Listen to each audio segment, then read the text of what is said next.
रियांश, खुशी, चलिए स्टार्ट करते हैं। थर्मोडायनेमिक्स का थर्ड लेक्चर है आज। थर्मोडायनेमिक्स एक ऐसा चैप्टर है जो कि कंटिन्यू करता है।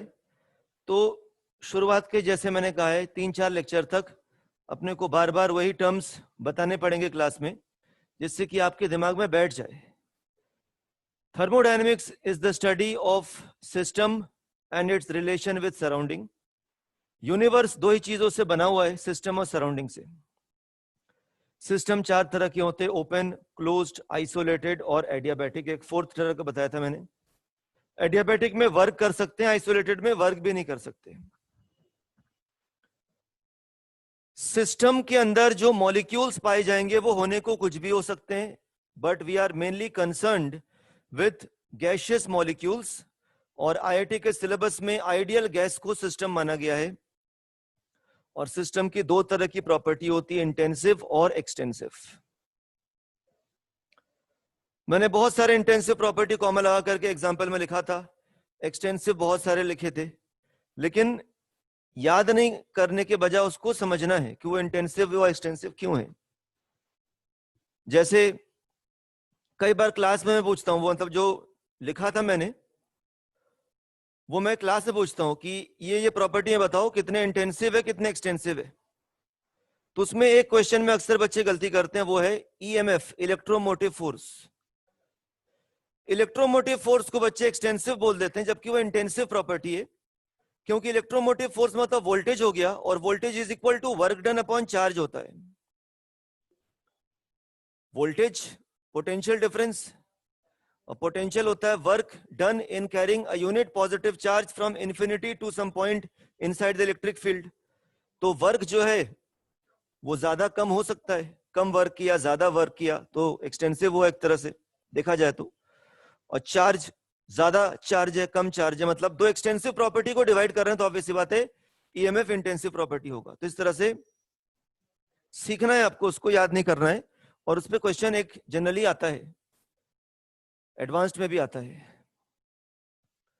फिर मैंने उस दिन बताया था कि थर्मोडायनेमिक्स में अगर वर्क कैलकुलेट करना है तो थर्मोडायनेमिक्स में वर्क का फॉर्मूला होता है -P एक्सटर्नल डीवी। और केमिस्ट्री में क्योंकि आईयूपीएसी सिस्टम को फॉलो किया जाता है, तो according to IUPAC rules when work is done on the system, जब सिस्टम के ऊपर वर्क किया जाएगा, पिस्टन को नीचे दबाया जाएगा, तो उसको work done on the system बोला जाएगा। इससे गैस कंप्रेस होगा और वो वर्क डन पॉजिटिव होगा। वर्क हमेशा बाउंड्री पे होता है। वैसे भी सिस्टम और सराउंडिंग के बीच में जो इंटरफेस होता है उसको बाउंड्री बोलते हैं। अगर नहीं दिख रहा है तो उसको इमेजिन कर सकते हैं, इमेजिनरी बाउंड्री। वर्क बाउंड्री के अक्रॉस होता है, सराउंडिंग के द्वारा सिस्टम के ऊपर या सिस्टम के द्वारा सराउंडिंग के डायरेक्शन में। तो जब सिस्टम वर्क करेगा तो उसको बोला जाएगा work done by the system, and that work done will be negative. और जब सिस्टम के ऊपर वर्क होगा, गैस कंप्रेस होगा, तो that work done will be considered to be positive, because our formula of work done in chemistry is -P external dV. We always calculate work from the frame of reference of the surrounding. बाहर खड़े होकर के हम work को देख रहे होते हैं या वर्क कैलकुलेट कर रहे होते हैं। तो मान लो पिस्टन यहां पर है और मैं यहां पर इसको देख रहा हूं। अगर मैं उधर की तरफ ही फोर्स लगा रहा हूं लेकिन पिस्टन इधर आ रहा है, तो इसका मतलब अपोजिट हो गया, तो नेगेटिव वर्क आएगा। और मैं जिधर देख रहा हूं पिस्टन भी उधर जा रहा है, तो इसका मतलब पॉजिटिव वर्क हो गया, work done on the system हो गया। ये भी चीज धीरे धीरे आपको याद होगा, एकदम से नहीं होगा। जब सिस्टम हीट को एब्जॉर्ब करेगा तो पॉजिटिव, रिलीज करेगा तो नेगेटिव। और किसी भी वजह से अगर सिस्टम की इंटरनल एनर्जी बढ़ती है तो पॉजिटिव लिया जाएगा, और डिक्रीज करती है तो नेगेटिव लिया जाएगा। Internal energy, enthalpy, entropy, Gibbs free energy, all these are state functions. अगर स्टेट 1 से स्टेट 2 में जाते हो, कोई भी प्रोसेस अंडरगो करो, उसको प्रोसेस से मतलब नहीं है। तेजी से आप पहुंचे हैं, धीरे धीरे पहुंचे, उससे कोई लेना देना नहीं है। वो केवल इनिशियल और फाइनल पॉइंट्स के ऊपर डिपेंड करता है कि यहां से यहां तक आप कैसे गए, इंस्टेंट प्रोसेस किया कि स्लो प्रोसेस किया, किस तरह का प्रोसेस किया उससे कोई फर्क नहीं पड़ता, डेल्टा एच का जो आंसर होगा वो सेम होगा। मतलब आप एक शहर से दूसरे शहर गए, एक आदमी चल के गया, एक फ्लाइट से चला गया, एक पार्शियली बस से गया, फिर ट्रेन से गया, फिर पैदल गया, कोई फर्क नहीं पड़ता। एक शहर पे आप थे और दूसरे शहर पे आप पहुंच गए हो, तो जो डेल्टा यू होगा वो सेम होगा। डेल्टा यू का इससे कोई मतलब नहीं है कि यहां से यहां तक पहुंचने में आपको 4 घंटे लगे कि यहां से यहां तक पहुंचने में आपको 4 दिन लगे। It is a state function, वो केवल इनिशियल और फाइनल स्टेट्स पे डिपेंड करता है, वो कभी भी जो पाथ फॉलो किया सिस्टम ने उस पर डिपेंड नहीं करता है। ये वाली पॉइंट भी धीरे धीरे ब्रेन में सेटल डाउन करेगा। ठीक है, तो पिछले लेक्चर में हम लोगों ने पढ़ना स्टार्ट किया था टाइप्स ऑफ प्रोसेस।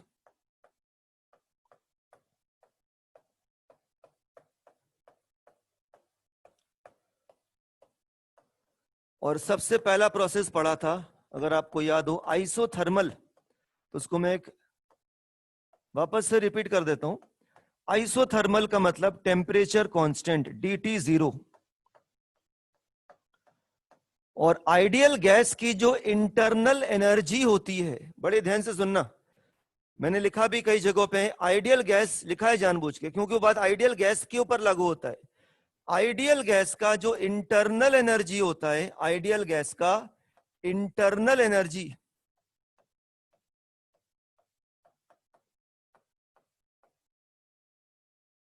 वो टेम्परेचर का फंक्शन होता है। क्योंकि आइडियल गैस के इंटरनल एनर्जी चेंज का जो फॉर्मूला होता है, आइडियल गैस का जो इंटरनल एनर्जी का जो फॉर्मूला होता है वो NCV/dt होता है। अगर टेम्परेचर में चेंज नहीं होगा तो डेल्टा यू की जो वैल्यू आएगी वो 0 आएगी। मतलब एक चीज आपको दिमाग में हमेशा रखना है, IIT JEE के सिलेबस के तहत अगर मैं कहूं कि अगर एक आइडियल गैस है और आइसोथर्मल प्रोसेस कर रहा है, अगर आइडियल गैस है और आइसोथर्मल प्रोसेस कर रहा है, अगर आइडियल गैस है और आइसोथर्मल प्रोसेस कर रहा है, तो उसके डेल्टा यू का जो आंसर होगा वो 0 होगा। आइडियल गैस अगर आइसोथर्मल प्रोसेस करे तो इसके डेल्टा यू का आंसर 0 होगा। और इससे फर्क क्या पड़ेगा? थर्मो का फर्स्ट लॉ हम लोग आगे जाके पढ़ेंगे, बाकी अगर फर्स्ट लॉ थोड़ा सा बता दिया जाए इस बात को और समझने के लिए, तो थर्मोडायनेमिक्स का फर्स्ट लॉ कहता है कि when a small amount of work is done on the system and a small amount of heat is given to the system, then the internal energy of the system is increased due to these two energy transfer। फिर से, जब system के ऊपर थोड़ा सा work किया जाए, मतलब पिस्टन को नीचे की तरफ थोड़ा दबाया जाए, सिस्टम के ऊपर थोड़ा सा वर्क किया जाए, तो उस वर्क को बोला जाएगा पॉजिटिव। जब सिस्टम को थोड़ी सी हीट एनर्जी दी जाए तो उस हीट को भी लिया जाएगा पॉजिटिव। तो ये दोनों चीज मिल करके सिस्टम के इंटरनल एनर्जी को बढ़ा देगा। ठीक है, मतलब कि एक इंसान के बैंक में मान लो 100 रुपए थे और उसने कमा करके 10 रुपए और जमा किए, और जो 100 रुपए थे उसके 1 रुपए का इंटरेस्ट मिला, तो उसका बैंक बैलेंस 111 रुपए हो गए। 10 रुपए उसने कमाए ये, और 1 रुपए जो उसको इंटरेस्ट के फॉर्म में मिला वो ये मान लीजिए, तो दोनों मिलाकर के 11। तो उसके इंटरनल एनर्जी का जो चेंज आया वो 11 जूल्स का आया। इसी तरह से सिस्टम के ऊपर अगर 100 जूल्स का वर्क किया जाए और इसको 50 जूल्स हीट सप्लाई की जाए, तो 100 जूल्स वर्क को प्लस 100 लिया जाएगा और 50 जूल्स हीट को भी प्लस 50 लिखा जाएगा। तो दोनों चीज मिलकर के हम कह सकते हैं कि उसकी जो इंटरनल एनर्जी होगी वो 150 जूल्स से बढ़ जाएगा। मतलब पहले जो इंटरनल एनर्जी रहा होगा उससे 150 जूल और बढ़ गया होगा।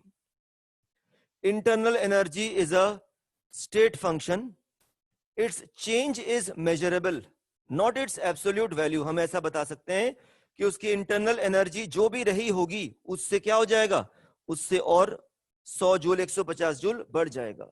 ये थर्मोडायनेमिक्स का एक्चुअली में फर्स्ट लॉ है। यहां पर अगर हम फर्स्ट लॉ को लगाते हैं तो आप देख सकते हो कि आइसोथर्मल प्रोसेस में इंटरनल एनर्जी में आप चेंज क्रिएट कर नहीं सकते, क्योंकि आइसोथर्मल का मतलब टेम्परेचर कांस्टेंट, टेम्परेचर चेंज नहीं होगा, तो आइडियल गैस का इंटरनल एनर्जी बदलेगा नहीं।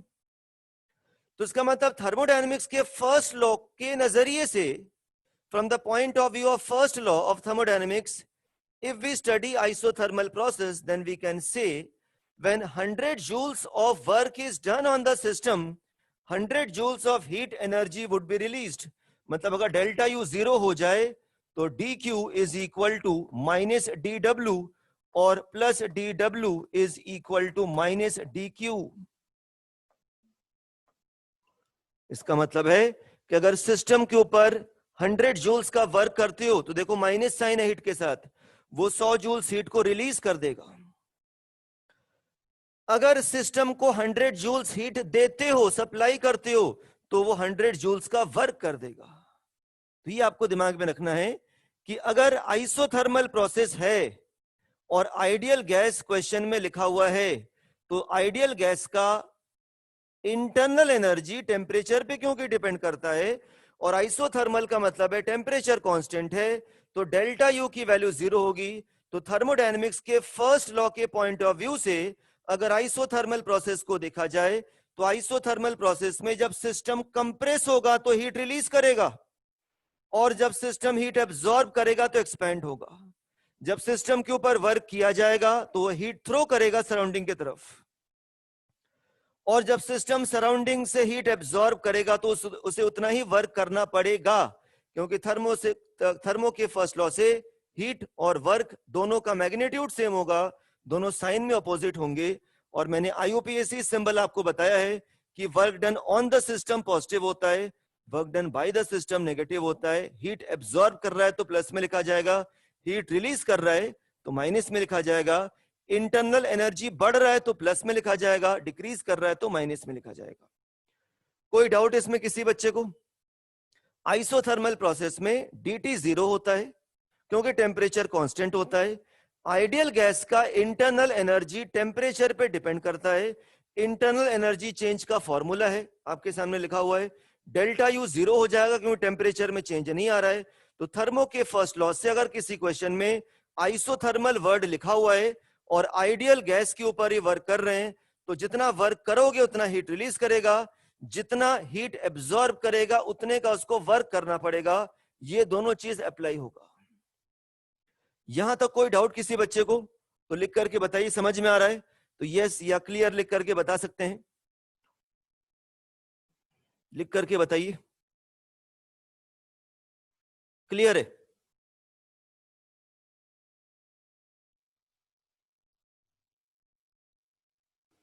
ठीक है, चलिए अभी तो केवल सीखने पे ध्यान दीजिए। कुछ बच्चे कह रहे हैं कि नोट्स हम बनाएंगे, इसका फोटो खींच के रख सकते हैं और जो मैं भेजता हूं और इससे दोनों को मिक्स करके आप लिख सकते हो। खुद लिखने से भी 70-80% आपको थ्योरी याद हो जाएगा। ठीक है, अभी तो अपन मान के चलिए कि 4 से 5 लेक्चर की थ्योरी जो है और ज्यादा भी लिख लिख करके भेजेंगे पीडीएफ के फॉर्म में। उससे कोई पॉइंट जो है इंपॉर्टेंट पॉइंट मिस नहीं होगा आपके कॉपी में। ठीक है, फिजिकल क्लास में तो अपन डिक्टेट कर देते हैं, तो इसलिए यहाँ डिक्टेट करने से टाइम का वेस्टेज है, क्योंकि हमें कोर्स भी कंप्लीट करना है एट द मोस्ट 15 फेब तक, तो इसलिए पीडीएफ मिलेगा आपको। बाकी कोई अगर चाहे तो लिख भी सकता है, बाद में इसका फोटो भी खींच सकता है। चलिए यहां तक कोई डाउट नहीं, सबको क्लियर है। अब दूसरे प्रोसेस पे ध्यान दीजिए। The second process is adiabatic process. आज जितना पढ़ लोगे, आज 3 लेक्चर हो जाएंगे, इसके बाद आप क्वेश्चन सॉल्व कर सकते हैं। बिगिनर बॉक्स 1 का मैं बता दूंगा कहां से कहां तक। अब आप इस मोड में आ गए हैं, इतना सीख गए कि now you can start solving questions of thermodynamics. Adiabatic process. Adiabatic process का मतलब है कि सिस्टम को एक ऐसे कंटेनर में आपने रखा है जिससे वो हीट रिलीज नहीं कर सकता। जिससे वो हीट रिलीज नहीं कर सकता। कुछ भी कर लो, वो हीट रिलीज नहीं कर सकता, चाह के भी नहीं कर सकता, क्योंकि जिसको वॉल्स है, जो उसके बाउंड्रीज है, जो सिस्टम को कवर करके रखा है, वो बाउंड्री जो है वो एडियाबैटिक है, मतलब वो इंसुलेटर है, उससे हीट बाहर नहीं जा सकता। Heat cannot be moved out of the system in an adiabatic process. That means there is no interchange of heat. dq is equal to 0. In adiabatic process, dq is equal to 0, and according to the first law of thermodynamics we can say that dw plus dq is equal to change in internal energy होता है। अगर dq 0 है तो हम लोग कह सकते हैं कि dw is equal to delta U के इक्वल होगा। वर्क जितना करोगे उससे इंटरनल एनर्जी की जो वैल्यू होगी वो बढ़ेगी। मतलब अगर आपने सिस्टम के ऊपर वर्क किया तो यहां प्लस साइन लगाओगे तो यहां भी प्लस आएगा। मतलब एडियाबैटिक प्रोसेस में अगर आप पिस्टन को नीचे दबाएंगे, मतलब एडियाबैटिक प्रोसेस में अगर आप work done on the system करेंगे तो उससे सिस्टम की इंटरनल एनर्जी बढ़ेगी। और मैं बार बार कह रहा हूं कि अगर सिस्टम में आइडियल गैस भरा हुआ है और उसकी इंटरनल एनर्जी बढ़ती है तो आइडियल गैस का इंटरनल एनर्जी टेम्परेचर का फंक्शन होता है। अगर इंटरनल एनर्जी बढ़ेगा तो उसका टेम्परेचर भी बढ़ेगा। कहने का तात्पर्य केवल ये है मेरा कि एडियाबैटिक प्रोसेस में अगर सिस्टम के ऊपर वर्क करती हो तो अंदर का गैस गर्म हो जाएगा। ऐसे डायरेक्ट क्वेश्चन भी जेईई मेंस में आ चुके हैं। जिसको कंसेप्ट क्लियर नहीं है वो अटक जाएगा, जो याद करके बैठा नहीं कर पाएगा। फील आना चाहिए। एडियाबैटिक प्रोसेस का मतलब है कि जो भी इसके बाउंड्री है उससे हीट बाहर जा नहीं सकता, इंसुलेटर है पूरा, और आपने पिस्टन को नीचे दबा दिया तो इसका मतलब work done on the system कर रहे हैं आप। अब आईयूपीएसी रूल लगाइए कि work done on the system positive होता है, और थर्मोडायनेमिक्स के फर्स्ट लॉ को भी लगाइए, हीट एक्सचेंज हो नहीं सकता। वर्क सिस्टम के ऊपर किया तो प्लस डीडब्ल्यू, हीट दिया plus D Q, internal energy बढ़ा प्लस डेल्टा यू, ये वाला चीज जीरो होगा। तो ये जीरो है तो वर्क इंटरनल एनर्जी चेंज के बराबर होगा। तो इसका मतलब सिस्टम पे वर्क करोगे इंटरनल एनर्जी बढ़ेगा, इंटरनल एनर्जी बढ़ेगा, जिसका मतलब है T2 T1 से बड़ा आएगा, क्योंकि डेल्टा यू का फॉर्मूला तो NCV dt होता है ना।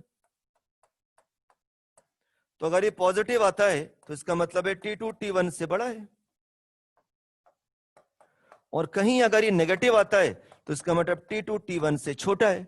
तो इसका मतलब एडियाबैटिक प्रोसेस में अगर सिस्टम वर्क करता है तो वो ठंडा हो जाएगा, गैस के मॉलिक्यूल्स का टेम्परेचर नीचे गिर जाएगा। In adiabatic process if work is done on the system the temperature of the gas would increase. On the other hand if work is done by the system the temperature of the gas would decrease. ऐसा भी कह सकते हैं, in adiabatic process if the gas undergoes compression its temperature would increase, if the gas undergoes expansion its temperature would decrease। adiabatic process में जब हम gas को compress करते हैं तो वो गर्म हो जाता है, जब गैस एक्सपैंड होता है तो वो ठंडा हो जाता है, because during expansion work is done by the gas at the cost of its internal energy। ये बहुत इंपॉर्टेंट और टेक्निकल लाइन है। एडियाबैटिक प्रोसेस में if an ideal gas undergoes expansion then work is done by the system at the cost of its internal energy. जिसका मतलब है कि adiabatic process में अगर सिस्टम वर्क करता है तो वर्क किस दम पे करेगा, अपने इंटरनल एनर्जी को खर्च करता जाएगा और वर्क करता जाएगा। क्योंकि अगर यहां पर माइनस साइन लगाते हो तो यहां पर भी माइनस साइन आ जाएगा, मतलब सिस्टम अगर वर्क कर रहा है तो उसकी इंटरनल एनर्जी डिक्रीज करेगी, और इंटरनल एनर्जी अगर डिक्रीज करती है तो हम लोग कह सकते हैं कि टेम्परेचर गैस का कम हो जाएगा। तो एडियाबैटिक प्रोसेस में एक्सपेंशन में गैस का टेम्परेचर कम हो जाता है और कंप्रेशन में गैस का टेम्परेचर बढ़ जाता है। लिख देता हूं इसको मैं, in adiabatic process during expansion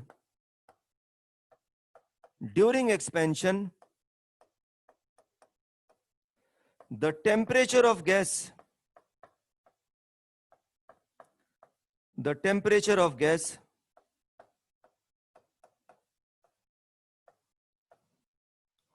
decreases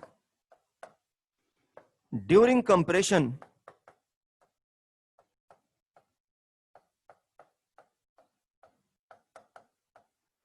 the temperature of gas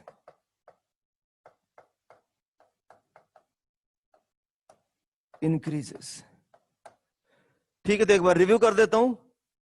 adiabatic process में हीट एक्सचेंज जीरो होता है. सिस्टम से सराउंडिंग या सराउंडिंग से सिस्टम में कोई हीट एक्सचेंज नहीं होता है. वर्क करोगे, इंटरनल एनर्जी बढ़ जाएगा, टेम्परेचर बढ़ जाएगा.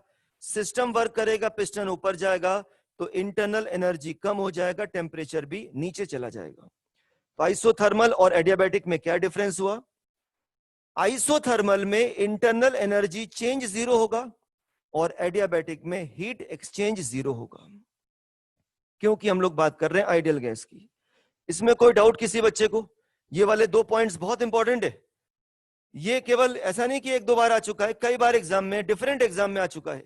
बिट सेट में कई बार आ चुका है कि एडियाबैटिक प्रोसेस में कंप्रेशन में क्या होता है? The temperature of gas increases, ये ऑप्शन चूज करना है. एक्सपेंशन में क्या होता है? The temperature of gas decreases. Work किस बेसिस पे होता है? Work is done at the cost of internal energy in adiabatic process in case of N ideal gas. ठीक है, यहां तक कोई डाउट किसी बच्चे को नहीं है तो क्लियर लिखिए. कोई भी डाउट है तो पूछ सकते हैं. क्लियर है काफी बच्चों को? एक बच्चे ने रिपीट लिखा है, माइनस वाला मही ने पूछा है. मही प्रियदर्शी ने पूछा है. नहीं, मही को तो क्लियर है. चलिए, नाम तो ने बहुत तेजी से हट रहा है, वहां पर नाम तो नहीं पढ़ पाया मैं. देखिए माइनस वाला क्या चक्कर है. यहां इधर जो साइन होगा, ऑब्वियस सी बात है, साइन यहां होना ही पड़ेगा, क्योंकि ये दोनों आमने सामने लिखे हुए हैं. तो दोनों जगह प्लस लगा दिया मैंने, और एक बार दोनों जगह पे माइनस लगा दिया. ऐसा मैथ्स के अकॉर्डिंग तो कर सकते हैं. दोनों जगह पे माइनस तो ऑटोमेटिकली प्लस हो जाएगा. माइनस लगा के मैंने समझा कि क्या मतलब है इसका. माइनस जब मैंने लगाया तो मैंने फील किया कि माइनस वर्क का मतलब होता है सिस्टम के द्वारा किया गया वर्क. अगर सिस्टम वर्क करेगा तो डेल्टा यू के आगे माइनस साइन का मतलब सिस्टम की इंटरनल एनर्जी डिक्रीज करेगी. तो इससे अपने को फील आ गया कि जब सिस्टम वर्क करेगा तो इंटरनल एनर्जी डिक्रीज करेगा. दोनों तरफ प्लस का मतलब, प्लस वर्क का मतलब सिस्टम के ऊपर वर्क, प्लस डेल्टा यू का मतलब इंटरनल एनर्जी में इंक्रीमेंट. तो जब सिस्टम पे वर्क होगा तो इंटरनल बढ़ेगा. जब सिस्टम वर्क करेगा, माइनस साइन, जब सिस्टम वर्क करेगा तो इंटरनल डिक्रीज करेगा. इंटरनल घटेगा तो टेम्परेचर नीचे आ जाएगा. इंटरनल बढ़ेगा तो टेम्परेचर बढ़ जाएगा. आ रही बात समझ में? तो माइनस साइन लगा करके उसको फील लेना चाह कि उसका टेक्निकल मतलब क्या निकल रहा है सेंटेंस के फॉर्म में. क्लियर है?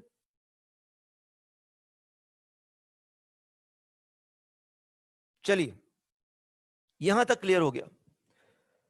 अभी आप कुछ बच्चे थोड़ा आगे का सोच रहे हैं. आगे का नहीं सोचना है, वो तो जब आप पढ़ लोगे काफी चैप्टर को, 7-8 लेक्चर पढ़ लोगे, तब थोड़ा सा आपको मेच्योरिटी आ जाएगी, फिर आप आगे का सोच सकते हो. अब देखिए आगे. तो ये क्लियर हो गया, एडियाबैटिक प्रोसेस में डीक्यू जीरो होता है, वर्क इंटरनल एनर्जी के चेंज के बराबर होता है. थर्ड प्रोसेस पे आ जाते हैं. अभी केवल प्रोसेस के नाम देख रहे हैं कि ये होता क्या है, क्योंकि ये नाम से आप पहली बार सुन रहे हैं. The third process is isobaric process.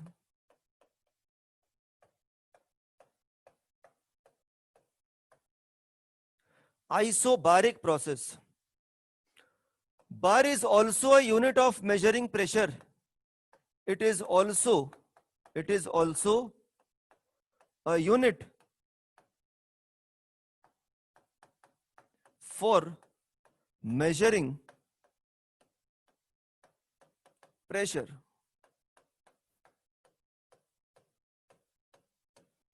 ठीक है, कहां सबसे पहली बार आया है ये वर्ड? कहां पर यूज हुआ है सबसे पहली बार? ये वर्ड यूज हुआ है मोल कंसेप्ट में. मैं थोड़ा और उसको ब्रश अप करवा देता हूं आपका, कि 1 एटमॉस्फेयर 1 ATM is 101,325 न्यूटन पर मीटर स्क्वायर और पास्कल। 1 एटीएम इतने न्यूटन पर मीटर स्क्वायर के या इतने पास्कल के इक्वल होता है। कैसे पता, ये नंबर कैसे आया? आपने गैसियस स्टेट जब पढ़ा है तो उसमें पूरा डायग्राम तो नहीं बना रहा हूं मैं। एक कंटेनर में मरकरी भरा हुआ है और उसमें एक ट्यूब लिया है, कैपिलरी ट्यूब, जिसकी लेंथ है 1 मीटर, ऊपर से सील्ड है, इधर से वैक्यूम पंप से जोड़ा और उससे सारा हवा खींच के निकाल लिया और उसको मर्क्यूरी में डिप कर दिया तो उसमें मर्क्यूरी ऊपर चढ़ गया। 76 सेंटीमीटर पे जाकर के वो मर्क्यूरी वहां तक चढ़ा। उस ट्यूब को आपने निकाला, उठा करके दीवार पे चिपका दिया। ये मान लीजिए वो दीवार है जिसपे ट्यूब चिपका हुआ है, 1 मीटर इसकी हाइट है, टेप से आपने इसको बांध दिया और यहां पर मर्क्यूरी भरा हुआ है यहां तक। तो गैसियस स्टेट में हम लोग पढ़ते हैं कि यहां पर इस पॉइंट पर जो प्रेशर ऑफ एटीएम होता है that is equal to height of mercury column plus pressure of air above the mercury column. Barometer के सवाल इसके ऊपर बेस्ड होते हैं। एक क्वेश्चन नंबर 12 भी है आपके बिगनर बॉक्स 2 में, फॉल्टी बैरोमीटर का। अगर यहां पर कोई एयर मॉलिक्यूल्स ट्रैप्ड नहीं है तो ये चीज हट जाएगा। तो उस केस में pressure of ATM atmospheric pressure को बैलेंस कर रहा है। ये जो मर्क्यूरी का कॉलम है ये बैलेंस कर रहा है उसको। मतलब यहां पर फिजिक्स के अकॉर्डिंग जितना फोर्स नीचे लग रहा है उतना ही फोर्स ऊपर लग रहा है। Force is equal to pressure into area होता है। Area of cross section common है क्योंकि सर्कल है, इस जगह पे एक सर्कल है तो ऊपर से नीचे का एरिया, नीचे से ऊपर का एरिया कॉमन है। तो फोर्स सेम है, एरिया सेम है, तो हम कह सकते हैं प्रेशर सेम है। तो मरकरी कॉलम के द्वारा लगने वाला नीचे के तरफ प्रेशर एटमॉस्फेरिक प्रेशर से बैलेंस हो रहा है। तो ये आया कहां से है? प्रेशर का फॉर्मूला रो GHB होता है। रो मर्क्यूरी की डेंसिटी 13.6 इंटू 10 पावर 3 होता है। Gravity, acceleration due to gravity 9.8 और हाइट 76 सेंटीमीटर है। इसको मीटर में चेंज कर दिया, सब SI यूनिट में चले गए। इसको सॉल्व करने पर 101,325 न्यूटन पर मीटर स्क्वायर आता है। तो यहां से ये चीज पता लगता है कि 1 एटमॉस्फेरिक प्रेशर इतने पास्कल के बराबर होता है क्योंकि 1 एटमॉस्फेरिक प्रेशर ने मर्क्यूरी के कॉलम को बैलेंस करके रखा है। अब हम लोग थे कहां पर? हम लोग थे बार पे, और केवल मैं कोरिलेट कर रहा हूं कि ये क्या चीज है ये। फिर लास्ट में जाएंगे आइसोबारिक प्रोसेस की तरफ। Bar is also a unit for measuring pressure. Bar is also a unit for measuring pressure. 1 ATM इतने पास्कल के इक्वल होता है। 1 एटीएम को ऐसे भी लिख सकते हैं, 1 ATM is equal to 1.01325 into 10 to the power 5 pascal और न्यूटन पर metre square. But 1 bar is equal to 10 to the power 5 Newton per meter square or Pascal. Hence we can say that 1 ATM is equal to 1.01325 bar, or 1 bar is equal to 0.987 ATM. इससे आप अंदाजा लगा सकते हो कि बार ATM से थोड़ा सा छोटा है, बार एटीएम से हल्का सा छोटा है। ये बहुत इंपॉर्टेंट कन्वर्जन है। 1 एटीएम इतने पास्कल के इक्वल होता है। 1 बार 10 to the power 5 1 lakh pascal के इक्वल होता है। तो 1 एटीएम इतने बार के इक्वल हो गया और 1 बार इतने एटीएम के इक्वल हो गया। अब आपने कई जगहों पे गैसियस स्टेट में या खास करके मोल कंसेप्ट में ये वर्ड सुने होंगे, NTP और STP, normal temperature pressure, standard temperature pressure. पुराने किताबों में, पुराने मॉड्यूल्स में, पुराने एग्जाम्स के क्वेश्चंस में आपको दोनों सेम दिखाई पड़ेंगे। क्यों, मैं बताता हूं। वो 1.01325 को भी अप्रोक्सीमेटली 1 मान लेते हैं और 1 एटीएम को 1 बार बोल देते हैं और कहते हैं दोनों सेम है, लेकिन दोनों में हल्का सा डिफरेंस है। मैं बताता हूं। एनटीपी मतलब नॉर्मल टेम्परेचर प्रेशर। इसका मतलब जिस समय आप गैस का वॉल्यूम मेजर करना चाहते हो उस समय प्रेशर है 1 एटीएम। जिस समय आप गैस का वॉल्यूम मेजर करना चाहते हो उस समय सराउंडिंग का जो प्रेशर है या गैस का जो प्रेशर है वो है 1 atm, और एसटीपी में जिस समय आप गैस का वॉल्यूम मेजर करना चाहते हो उस समय उसका प्रेशर है 1 बार।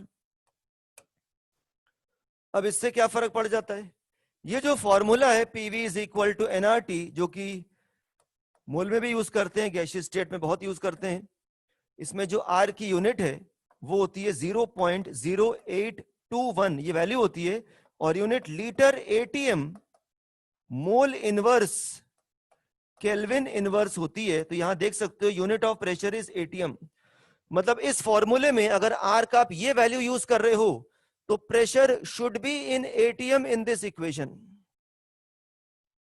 अब एसटीपी पे प्रेशर तो 1 बार होता है, लेकिन इस फॉर्मूले में वो कह रहा है कि इस फॉर्मूले को यूज करते वक्त प्रेशर को एटीएम में ही लिखो, तो बार को तो एटीएम में चेंज करना पड़ेगा। अब दूसरी चीज, जब यहां पर प्रेशर के जगह पे 1 लिखते हैं और टेम्परेचर के जगह पे 273 लिखते हैं तो वॉल्यूम का आंसर 22.4 लीटर या डेसीमीटर क्यूब आता है। लीटर को डेसीमीटर क्यूब भी कहते हैं। लेकिन जब प्रेशर के जगह पे यहां 1 बार तो लिख नहीं पाएंगे, क्योंकि इस फॉर्मूले में प्रेशर एटीएम में ही लिखना पड़ेगा, क्योंकि आर का आपने ये वैल्यू यूज किया है। तो आपको एटीएम को कन्वर्ट करना पड़ेगा, बार को कन्वर्ट करना पड़ेगा एटीएम में, और जैसे कन्वर्ट करके यहां पर प्रेशर 0.987 पुट करोगे तो तुमने बॉयल्स लॉ तो पढ़ा ही है कि अगर टेम्परेचर कांस्टेंट है, प्रेशर हल्का सा कम करोगे तो वॉल्यूम बढ़ेगा। तो वॉल्यूम का जो आंसर है वो 22.7 आ जाता है। तो ये डिफरेंस आ जाता है, ये बच्चे जो है वहां पर याद कर लेते हैं, उतना इसको फील नहीं करते हैं, इसलिए कहा जाता है कि एनटीपी पर नॉर्मल टेम्परेचर प्रेशर पर 1 मोल, हाँ यहां पर मोल भी 1 होने चाहिए, एनटीपी पर 1 मोल गैस का वॉल्यूम 22.4 लीटर्स होता है, और एसटीपी पर 1 मोल गैस का वॉल्यूम 22.7 होता है। 0.3 का डिफरेंस आया, जो कि एक्यूरेसी के लेवल पे मैटर करता है। लेकिन वो पुराने क्वेश्चंस में देखोगे तो दोनों सेम मानते थे और हर जगह 22.4 लिखते थे। लेकिन अगर आज के सिनेरियो की बात करें, अगर आपसे क्वेश्चन पूछ लिया जाए तो आप ये यूज करोगे। अगर आपसे एडवांस्ड में क्वेश्चन पूछा जाए या यूज किया जाए कि एसटीपी पर गैस का वॉल्यूम बताओ, तो आप ये लिखोगे 22.7।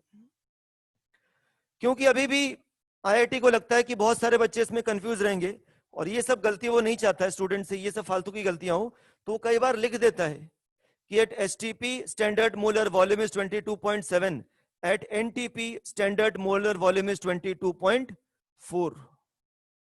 जनरली 10 में से 9 सवाल एनटीपी पर बने होते हैं। लेटेस्ट सिनेरियो की बात कर रहा हूं मैं, ठीक है। अब आ जाते हैं अपने मेन पॉइंट पे। We were studying isobaric process, और मैंने कहा बार प्रेशर को मेजर करने का एक यूनिट है। 1 एटीएम इतने पास्कल के बराबर होता है, और 1 बार 10 टू द पावर 5 न्यूटन पर मीटर स्क्वायर की, मतलब 10 पावर 5 पास्कल के बराबर होता है। एटीएम से बाहर जाना है तो ये कन्वर्जन याद दोनों कर लीजिए, वैसे उतनी जरूरत नहीं पड़ेगी, कभी कभी जरूरत पड़ सकती है, जहां पड़ेगी वहां गलत भी हो जाएगा और याद नहीं है तो 1 एटीएम इतने ई बार की इक्वल होता है, 1 बार इतने एटीएम की इक्वल होता है। और ये मैंने पुरानी चीज थोड़ी रिवाइज करा दी कि ये जो वॉल्यूम का चक्कर है 22.4 और 22.7 क्यों हो जाता है, एनटीपी एसटीपी पर क्या चीज प्रेशर का मानते हैं। इस फॉर्मूले में प्रेशर हमेशा एटीएम में ही होना चाहिए, क्योंकि आर की यूनिट ये है, यूनिट में एटीएम साफ साफ लिखा हुआ है। अब तो प्रोसेस का नाम में ही जो है प्रेशर का यूनिट आ रहा है, तो इसका मतलब प्रेशर से कुछ रिलेटेड बात रही होगी। इन आवर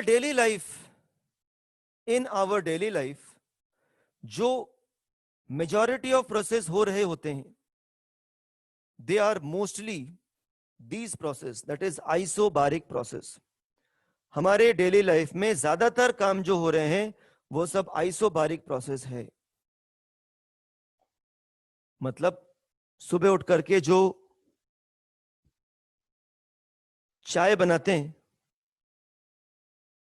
वो एक ओपन वेसल में पानी को बॉईल करते हैं।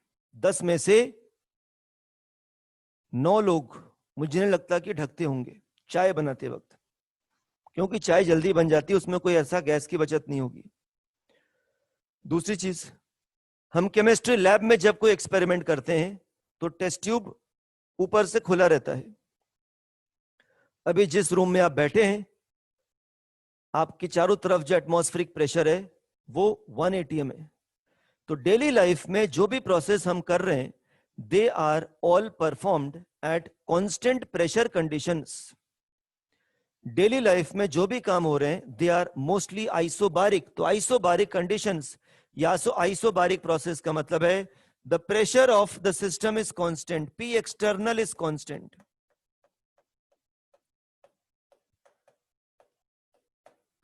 हम गैस के ऊपर प्रेशर नहीं लगाएंगे, पिस्टन जो है वो मूव नहीं करना चाहिए। आइसोबारिक प्रोसेस, प्रेशर कांस्टेंट वाले प्रोसेस को आइसोबारिक प्रोसेस कहा जाता है। अगर सिस्टम का प्रेशर कांस्टेंट है तो उस प्रोसेस को बोला जाएगा आइसोबारिक प्रोसेस। और जो वर्क डन का फॉर्मूला होता है, जो वर्क डन का फॉर्मूला होता है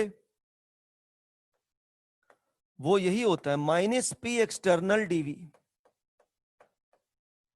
मतलब वर्क कांस्टेंट एक्सटर्नल प्रेशर पे ही कैलकुलेट भी किया जाता है।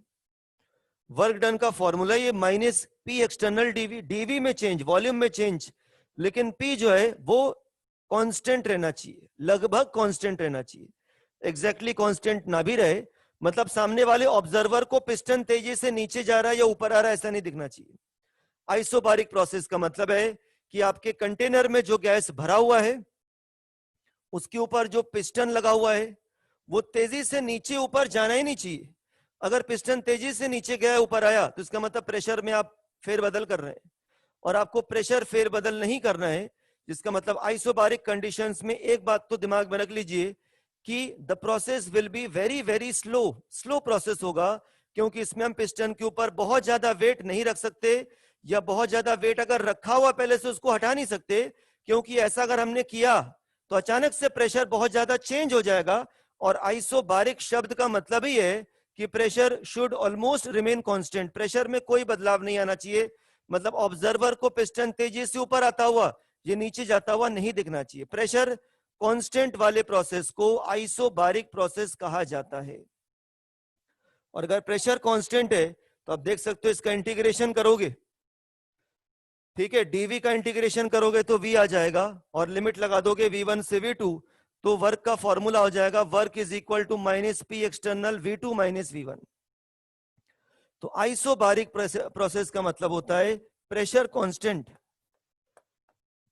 आइसोबारिक प्रोसेस का मतलब है the pressure on the system should almost remain constant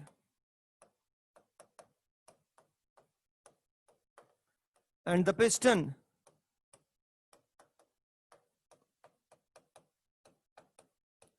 should not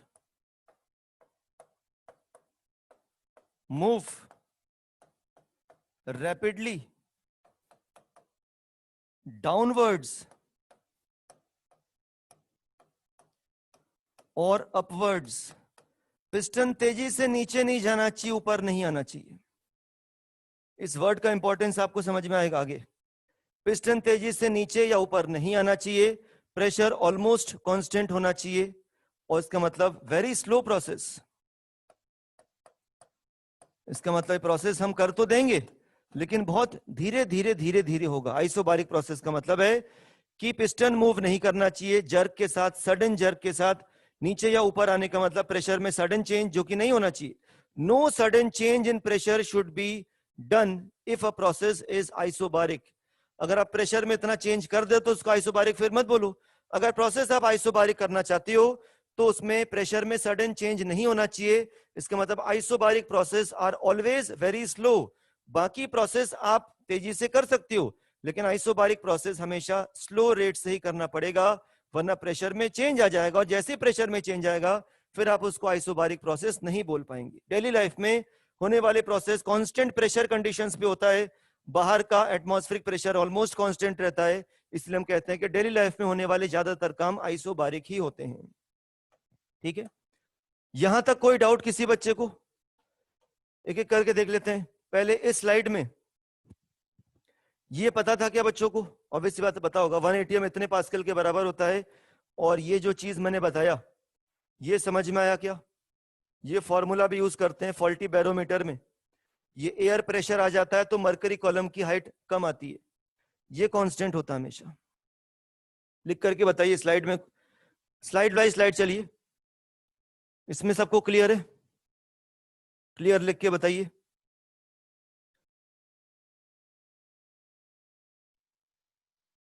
ठीक है, गैशियस स्टेट में पढ़ा था, गैशियस स्टेट में पढ़ा है कुछ बच्चों ने, कुछ बच्चों को क्रिस्टल क्लियर भी लिखा है, धारिया ने रिपीट लिखा है, रिपीट कर देते हैं।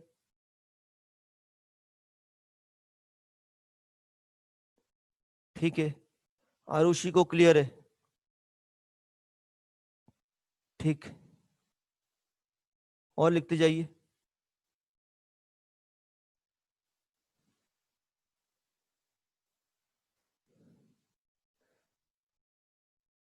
ठीक है, 2 4 5 बच्चों ने लिखा है कि इसको एक बार रिपीट कर दिया जाए।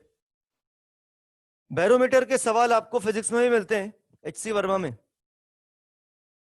केमिस्ट्री में गैशियस स्टेट में मिलते हैं, कम मिलते हैं। लेकिन देखो मैं दोबारा से बता देता हूं इस चीज को क्या है। ये उस क्वेश्चन को बता देता हूं जो उसमें दिया हुआ है तुम्हारे मॉड्यूल में। वो क्वेश्चन ऐसा है कि एक कंटेनर में, इसको थोड़ा सा फॉन्ट साइज वो करते हैं, एक कंटेनर में मर्क्यूरी भरा हुआ है और उसमें एक ट्यूब लगा हुआ है, और क्वेश्चन कहता है कि वो जो ट्यूब है उसमें मर्क्यूरी जो भरा हुआ है वो 750 तक भरा हुआ है, 750 तक मर्क्यूरी इसके अंदर भरा हुआ है, फिल्ड है। और मर्क्यूरी जहां खत्म हो रहा है उससे 20 मिलीमीटर और खाली जगह, इवैक्यूएटेड वर्ड तो नहीं है, एम्प्टी स्पेस ऐसा लिखा हुआ है। तो इससे ये अंदाजा लग गया मुझे कि ये जो तुम्हारा ट्यूब है ये 770 मिलीमीटर इसकी हाइट है। और ये भी मुझे समझ में आ गया कि अगर यहां पर 750 तक चढ़ रहा है, और ये वाला फॉर्मूला जनरल है जो कि इस पॉइंट पे लगता है, यहां पर एटमॉस्फेरिक प्रेशर जो कि 760 होता है is equal to height of mercury जो कि 750 मिलीमीटर है प्लस प्रेशर ऑफ एयर। तो इसका मतलब ये समझ में आ गया कि यहां पर जो हवा अटका हुआ है, यहां पर जो एयर ट्रैप्ड है, उस एयर का प्रेशर होगा 10 mm of Hg, 10 mm of Hg, ऐसे लिखना पड़ेगा। ठीक है, बहुत अच्छी बात है।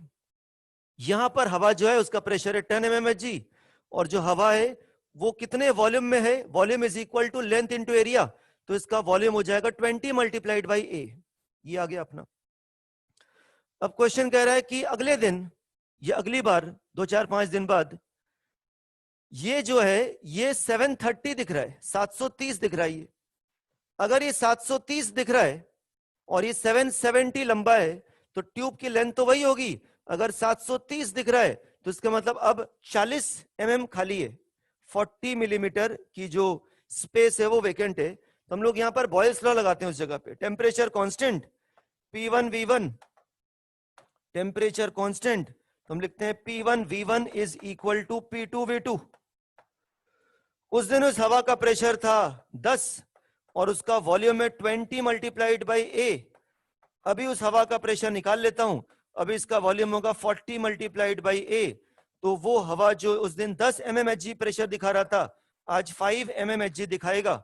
और ये फॉर्मूला तो स्टैंडर्ड है ही, उठा के रख दो यहां पर, यहां 730 यहां पर 5, तो इसका मतलब उस दिन जो एटमॉस्फेरिक प्रेशर रहा होगा वो 735 रहा होगा, ये मतलब है। तो ये कॉन्सेप्ट यहां पर काम में आता है। यहां थर्मो में उतना काम में तो नहीं आएगा, बैरोमीटर के क्वेश्चन में ये वाला फॉर्मूला काम में आ जाता है। ये 1 एटीएम इतने पास्कल के बराबर होता है, इसको याद रखिए। दूसरी चीज,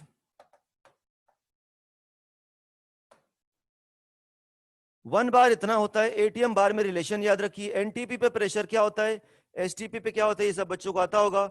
वॉल्यूम में क्या रिलेशन होगा ये भी आता होगा। ये मेरा कंसर्न मेन है कि आइसोबारिक प्रोसेस का मतलब है कि प्रोसेस करते वक्त सिस्टम का प्रेशर चेंज नहीं होना चाहिए। -P एक्सटर्नल डीवी इंटीग्रेशन करोगे तो P एक्सटर्नल तो भी बाहर रहेगा क्योंकि इसको मैंने कांस्टेंट माना है। डीवी का इंटीग्रेशन V होगा, V2 - V1 हो जाएगा। तो इसका मतलब work is equal to -P external V2 - V1 बन जाएगा आइसोबारिक प्रोसेस में। ठीक है।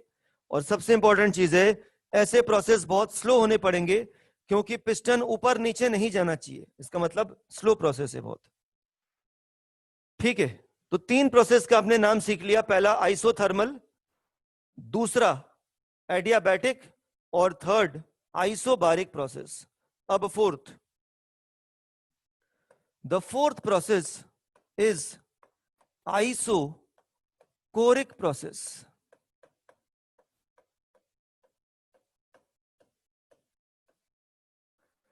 आइसोकोरिक प्रोसेस का मतलब है कि सिस्टम के वॉल्यूम में कोई चेंज मत होने दो।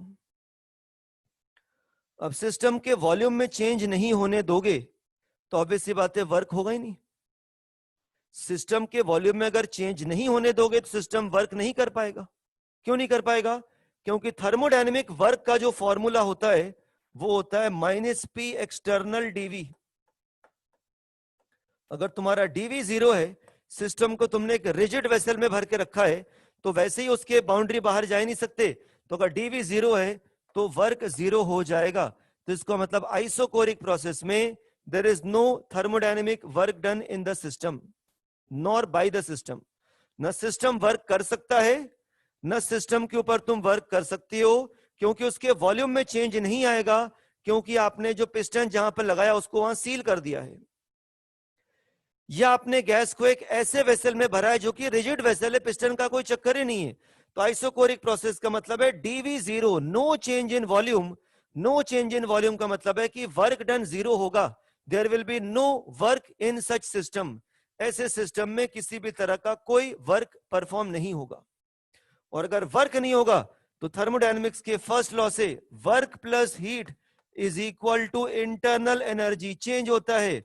अगर वर्क नहीं करते हो सिस्टम के ऊपर तो इसमें हीट और डेल्टा यू जो है वो इक्वल आएगा। मतलब तुमने सिस्टम को अगर एक क्लोज्ड वेसल में रखा है, रिजिड वेसल में रखा है, और उसके जो वॉल्स है वो हीट को बाहर नहीं जाने दे रहे हैं, या हीट को भले मान लो जाने दो, हीट का प्रॉब्लम नहीं है, और तुम उसको हीट दे रहे हो तो उसका इंटरनल एनर्जी बढ़ेगा, उसका टेम्परेचर बढ़ जाएगा। और अगर सिस्टम हीट थ्रो कर रहा है बाहर की तरफ तो उसका इंटरनल एनर्जी कम हो जाएगा, उसका टेम्परेचर भी डिक्रीज कर जाएगा। कहने का मतलब है कि ना आइसोकोरिक प्रोसेस, आइसोकोरिक वर्ड का मतलब ही है no change in volume. System के वॉल्यूम में किसी तरह का कोई चेंज नहीं होना चाहिए। अगर वॉल्यूम में चेंज नहीं होगा तो वर्क डन का आंसर 0 आएगा। वर्क डन का आंसर 0 आएगा तो थर्मोडायनेमिक्स के फर्स्ट लॉ से dq डेल्टा यू के बराबर होगा। dq डेल्टा यू के बराबर होने का मतलब है अगर सिस्टम को हीट दोगे, प्लस लगा दो, तो इसके इंटरनल एनर्जी बढ़ेगा। इंटरनल बढ़ेगा मतलब टेम्परेचर बढ़ जाएगा, सिस्टम गर्म हो जाएगा। और अगर सिस्टम हीट थ्रो करेगा तो उसका इंटरनल एनर्जी कम हो जाएगा। इंटरनल एनर्जी कम होगा मतलब उसका टेम्परेचर कम हो जाएगा। मतलब हीट देने पर अंदर का गैस गर्म हो जाएगा, और अगर अंदर का गैस हीट थ्रो कर रहा है बाहर की तरफ तो उसका टेम्परेचर कम हो जाएगा। मतलब यहां ऐसा कह सकती हो, heat is throne towards the surrounding eight the cost of its internal energy. Heat is thrown towards the surrounding at the cost of its internal energy. System अगर हीट उठा उठा के बाहर फेंक रहा है, सराउंडिंग की तरफ फेंक रहा है, तो जरूर उसका इंटरनल एनर्जी कम होगा ही होगा अगर सिस्टम का वर्क डन 0 है। आइसोकोरिक प्रोसेस में वर्क 0 जरूर होगा, क्योंकि आइसोकोरिक प्रोसेस का मतलब है नो चेंज इन वॉल्यूम। अगर वॉल्यूम में चेंज नहीं करोगे तो वर्क नहीं होगा, और वर्क नहीं होगा तो dq डेल्टा यू के इक्वल होगा। सिस्टम को हीट दोगे, उसका इंटरनल बढ़ जाएगा, टेम्परेचर बढ़ जाएगा। सिस्टम हीट रिलीज करेगा तो उसका इंटरनल डिक्रीज कर जाएगा, टेम्परेचर भी डिक्रीज कर जाएगा। कोई डाउट इसमें किसी बच्चे को? फोर्थ तरह के प्रोसेस का नाम समझने में, आइसोकोरिक प्रोसेस लिख करके बताइए। पीवी वर्क, एक बच्चे ने लिखा है पीवी नॉन पीवी वर्क। दो तरह के वर्क होते हैं, 12th में पढ़ते हैं नॉन पीवी वर्क इलेक्ट्रोकेमिस्ट्री में। यहां पर हम लोग केवल पीवी वर्क स्टडी करेंगे। एक्सपेंशन कंप्रेशन वर्क को पीवी वर्क कहा जाता है।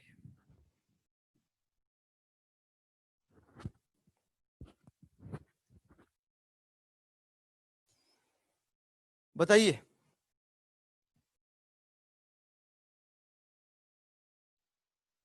ठीक है, क्लियर है कुछ बच्चों को? स्टेटमेंट रिपीट करवा देते हैं, स्टेटमेंट लिख देते हैं बोर्ड पे। स्टेटमेंट ये है,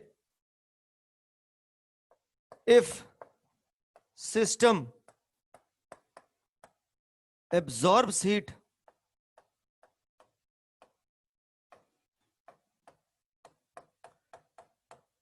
its internal energy will increase, temperature will increase,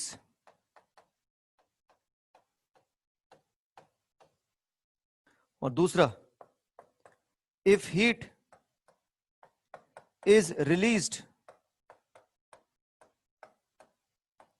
it is at the cost of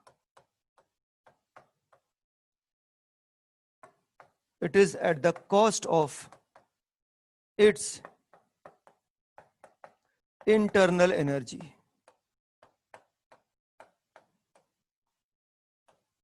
Temperature would decrease.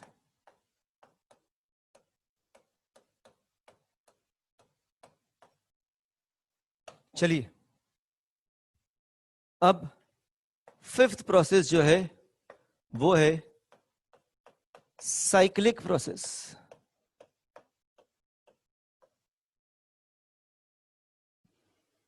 अभी साइक्लिक प्रोसेस क्या होता है, नाम से ही समझ सकती हो कि फिजिक्स में साइक्लिक प्रोसेस करते हो अगर, तो जो हम लोग पढ़ते थे फिजिक्स में स्टार्टिंग में 1D मोशन में डिस्प्लेसमेंट और डिस्टेंस, वो वाली बात हो गई। जहां पर थे वापस वहीं पर आ गए, डिस्प्लेसमेंट 0 हो जाएगा। साइक्लिक प्रोसेस का मतलब है कि मान लीजिए ये प्रेशर और वॉल्यूम के बीच में, ये सिस्टम का इनिशियल प्रेशर है और इसका वॉल्यूम ये है। ये सिस्टम का इनिशियल प्रेशर और इसका इनिशियल वॉल्यूम है, ये इसके इनिशियल पॉइंट्स है, ठीक है। अब उसके प्रेशर को कांस्टेंट रखते हुए उसके वॉल्यूम को यहां तक पहुंचाया, ये मान लो V1 है और यहां पर इसका वॉल्यूम जो है वो V2 हो गया। फिर उसके बाद वॉल्यूम को कांस्टेंट रखते हुए उसके प्रेशर को कम किया, यहां पहुंचे। फिर उसके बाद वापस से प्रेशर को कांस्टेंट रखते हुए उसके वॉल्यूम को कम किया और लास्ट में जाकर के वापस वहीं पहुंचा दिया। तो अगर बड़े ध्यान से देखो तो इसको 4 प्रोसेस में तोड़ सकते हो। ये वाला प्रोसेस, इसको ABCD लिख देते हैं, ABCD। थोड़ा इसमें आप कॉमन सेंस भी लगाएंगे, मैं पूछूंगा क्वेश्चन। A से B जो है वो हो जाएगा आइसोबारिक, प्रेशर कांस्टेंट है और वॉल्यूम बढ़ रहा है। B से C आइसोकोरिक, वॉल्यूम में चेंज नहीं आ रहा है, प्रेशर कम हो रहा है। C से D वॉल्यूम डिक्रीज कर रहा है, प्रेशर कांस्टेंट है। और वापस से D से A वॉल्यूम कांस्टेंट, प्रेशर बढ़ रहा है, ठीक है। ये वाला प्रोसेस हो जाएगा आइसोबारिक, एक्सपेंशन ऑफ गैस होगा। ये वाला हो जाएगा आइसोकोरिक। ये वाला प्रोसेस C से जो D है, ये वाला आपका हो जाएगा वापस से आइसोबारिक, कंप्रेशन ऑफ गैस हो रहा है। और D से जो A, ये वाला जो वर्क होगा, ये वाला जो प्रोसेस होगा, ये तुम्हारा वापस से हो जाएगा आइसोकोरिक। मुझे यहां पर बस 2 चीज जानना है या चारों चीज जानना है। A से B टेम्परेचर क्या कर रहे होंगे, B से C टेम्परेचर क्या कर रहे होंगे, C से D और D से A। गैसियस स्टेट के थ्योरी लगा करके, कंसेप्ट्स यूज करके आप A से B जाते वक्त, आइडियल गैस रखा है मैंने, ए से बी जाते वक्त टेम्परेचर के बारे में कमेंट करना है, बी से सी से डी और डी से ए लिखना है ऐसे चैट बॉक्स में कि ए से बी टेम्परेचर इंक्रीज, बी से सी जो भी आपको लगता है इस तरह से 4 लिखना है। तो थोड़ा टाइम लगेगा, अच्छी तरह सोचिए जरा। जहां पर थे वापस वहीं पर आ गए, प्रोसेस तो साइक्लिक कहलाएगा, लेकिन थोड़ा सोच के बताइए आप ए से बी, बी से सी से डी, डी से ए, टेम्परेचर के बारे में क्या कमेंट करना चाहोगे? चैट बॉक्स में लिखो।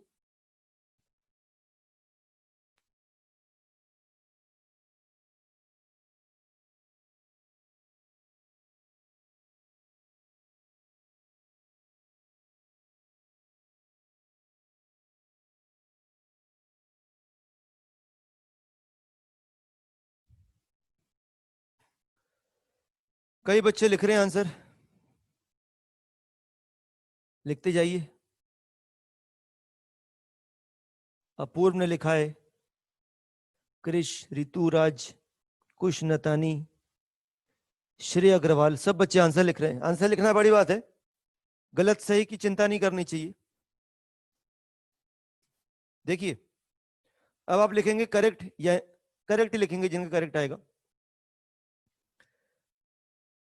ए से बी जो है कांस्टेंट प्रेशर पे वॉल्यूम बढ़ा रहे हो, तो सोचो तुमने गैसियस स्टेट में पढ़ा है चार्ल्स लॉ कि when pressure and moles are constant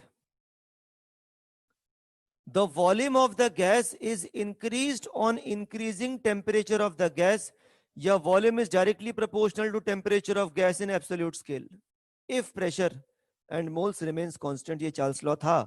तो इसका मतलब ए से बी जाते वक्त कांस्टेंट प्रेशर पे वॉल्यूम तभी बढ़ सकता है जब गैस के मॉलिक्यूल्स पिस्टन को धक्का मारेंगे ऊपर की तरफ। तो धक्का मारने के लिए उसके अंदर एनर्जी चाहिए, वो उसको क्या करना पड़ेगा, हीट के फॉर्म में लेना पड़ेगा, टेम्परेचर बढ़ेगा गैस का। इसका मतलब ए से बी टेम्परेचर बढ़ेगा। अब बी से सी आते हैं, फाइनल आंसर आप लिख के बताएं, करेक्ट बताएंगे अगर सही है तो। बी से सी, बी से सी क्या वॉल्यूम कांस्टेंट, तो आपने गैलुसेक लॉ पढ़ा है। गैलुसेक ने एक बंद डब्बे में गैस को ले लिया था और एक होल करके उसको मैनोमीटर से जोड़ दिया था। अब बंद डब्बा है तो वॉल्यूम तो बढ़ नहीं सकता, और गैस को गर्म कर रहे थे तो जो मैनोमीटर था उधर की तरफ के लिम्ब की रीडिंग बढ़ रही थी। और जब उनने गैस को जो है एक बर्फ के बात पे रख दिया, आइस बात पे, तो गैस ठंडा होने लगा, तो मैनोमीटर की रीडिंग नीचे गिर रही थी। मैनोमीटर चढ़ने का मतलब प्रेशर बढ़ रहा था, और मैनोमीटर मरकरी कॉलम नीचे गिरने का मतलब प्रेशर कम हो रहा था। गैलुसिक ने किया था ऑब्जर्वेशन। तो इसका मतलब यह है कि गैस के मॉलिक्यूल्स का प्रेशर नीचे एक ही कीमत पे गिर सकता है कि गैस जरूर ठंडा हो रहा होगा, गैस जिस सराउंडिंग के कांटेक्ट में आया है वो जरूर ठंडा रहा होगा। क्योंकि हीट के बारे में खासियत है, हीट हमेशा हाई टेम्परेचर से लो टेम्परेचर पे चला जाता है थर्मल इक्विलिब्रियम मेंटेन करने के लिए। तो इसका मतलब यह है कि बी से सी जो है, बी से सी वाला जो प्रोसेस होगा इसमें टेम्परेचर नीचे गिरेगा। वैसे भी pressure is directly proportional to temperature है, प्रेशर गिर रहा है तो टेम्परेचर कम होगा, गैलुसिक लॉ ही है। तो ए से बी टेम्परेचर बढ़ेगा, बी से सी टेम्परेचर कम होगा। सी से डी, सी से डी क्या हो रहा है, कांस्टेंट प्रेशर पे वॉल्यूम कम हो रहा है। वापस से चार्ल्स लॉ, कांस्टेंट प्रेशर पे वॉल्यूम नीचे कम हो रहा है, पिस्टन नीचे गिर रहा है, तो इसका मतलब गैस के मॉलिक्यूल्स की एनर्जी डाउन हो रही है, वो पिस्टन को संभाल नहीं पा रहा है, वो नीचे गिर रहा है, दबता जा रहा है वो। तो इसका मतलब गैस के मॉलिक्यूल्स की एनर्जी डाउन क्यों हो रही है, क्योंकि उसकी हीट बाहर चली जा रही है। सराउंडिंग जो है वो ठंडा है तो उसकी हीट बाहर चली जा रही है, तो गैस के मॉलिक्यूल्स का टेम्परेचर इसका मतलब कम हो रहा है। वैसे भी वॉल्यूम टेम्परेचर के प्रोपोर्शनल है, कैसे भी सोच लो, मैथमेटिकली सोच लो, तो इसका मतलब यहां पर टेम्परेचर क्या होगा, कम होगा। और लास्ट में वापस से डी से ए, डी से जाते वक्त कांस्टेंट वॉल्यूम पे प्रेशर बढ़ रहा है, तो इसका मतलब गैस गर्म हो रहा है। गैस को जितना ज्यादा आप गर्म करोगे उसका प्रेशर बढ़ता जाएगा अगर वॉल्यूम कांस्टेंट है। ठीक है, वापस से आपका लग गया गैलुसिक लॉ। तो ए से बी टेम्परेचर बढ़ेगा, बी से सी टेम्परेचर कम होगा, सी से डी टेम्परेचर कम होगा, और डी से ए टेम्परेचर बढ़ेगा। तो यहां पर दोनों टेम्परेचर बढ़ रहा है, यहां पर दोनों टेम्परेचर कम हो रहा है, लेकिन इनिशियल और फाइनल कोऑर्डिनेट्स अगर सेम है, केवल बात प्रेशर और वॉल्यूम का नहीं है।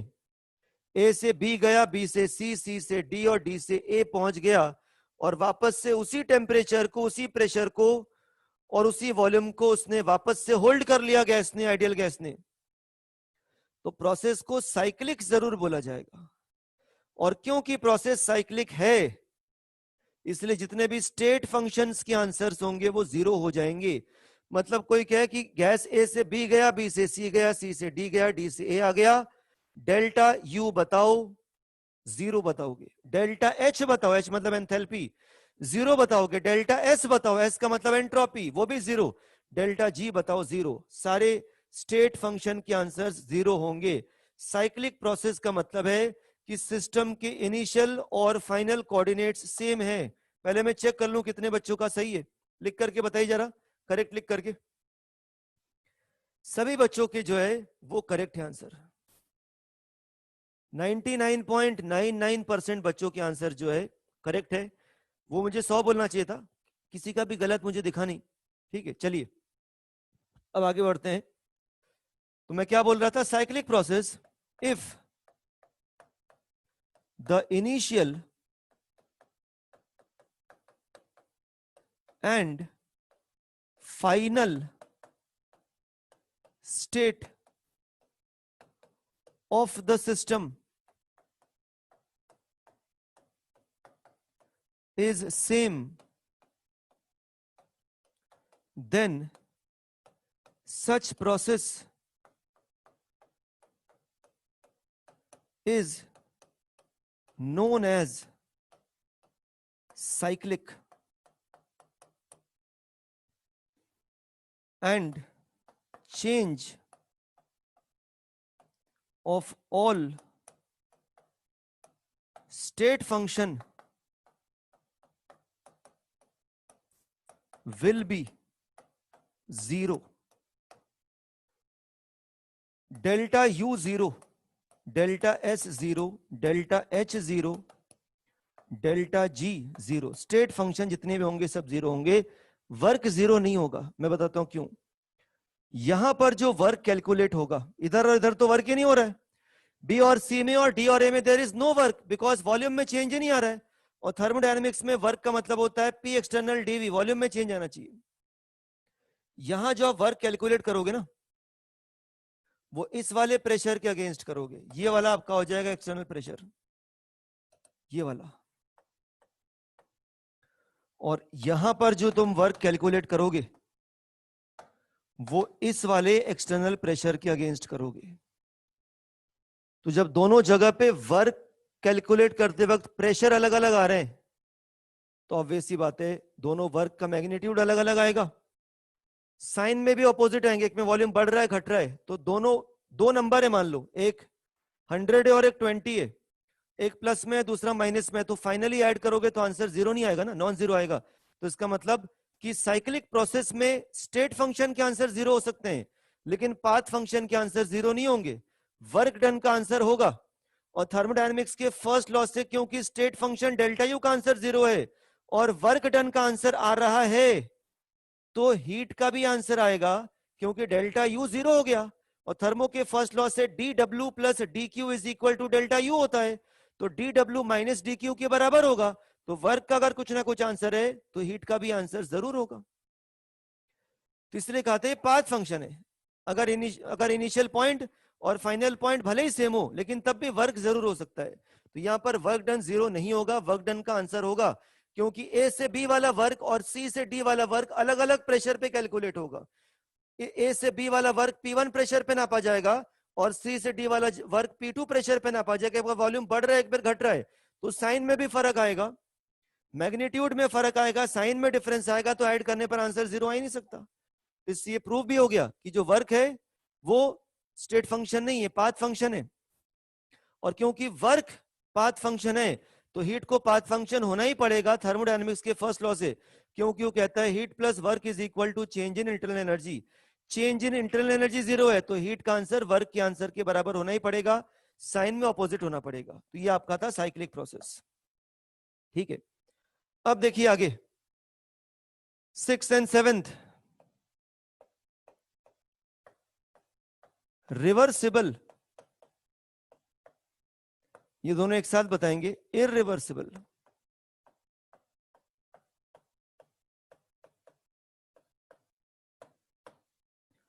अब ये बहुत इंटरेस्टिंग और बहुत इंपॉर्टेंट चीज है।